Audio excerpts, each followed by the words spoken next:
მოგესალმებით, მე ვარ მოსკა, გიგაცფერმის სახელოსნოდან. მინდა გაჩვენოთ, როგორ გავაკეთე ილუსტრაცია გაჯით და ნამჯით ჩვენს ახალ სივრცეში. ეს ილუსტრაცია არის აღებული ფერმის ბრენდბუქიდან და პირველი ეს სქელი ფენა, რასაც ახლა ხედავთ, არის ნამჯაგარეული გაჯით გაკეთებული. ეხლა უკვე წვრილი, აი ნახეთ როგორი წვრილი ბადეა.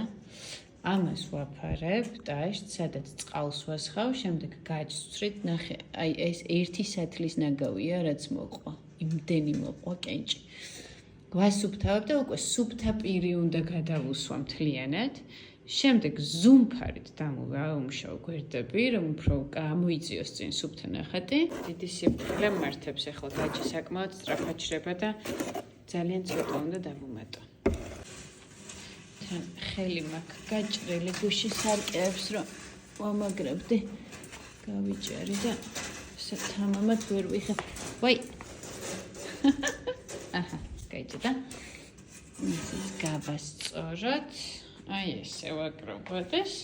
ეხლა ცოტას ჩავყრი. ეს უნდა ესე გადავნაცო. აი უკვე ის კონსისტენცია რომ სასწრაფოდ უნდა დავიწყო ახლა. ესმა სართულია, ხა თან კამერას ვუყურო, რას ვიღებ და თან აქ ვუსვა. მაგრამ ერთი რაც მინდა გითხრათ, ყველა მაშინებდა, რომ გაჯით ვერ გალესავ, გაჯით ისეთი რთულია, ამას ხელს არ მოვკიდებ და თაბაშირზე უარესია. არაფერიც, ნუ რას უკაცრავად, ისეთი სასიამოვნოა. ანუ მართლა გულწრფელად თერაპიულია, ეხლა რასაც მე ვაკეთებ. ანუ აი თიხასავით არის.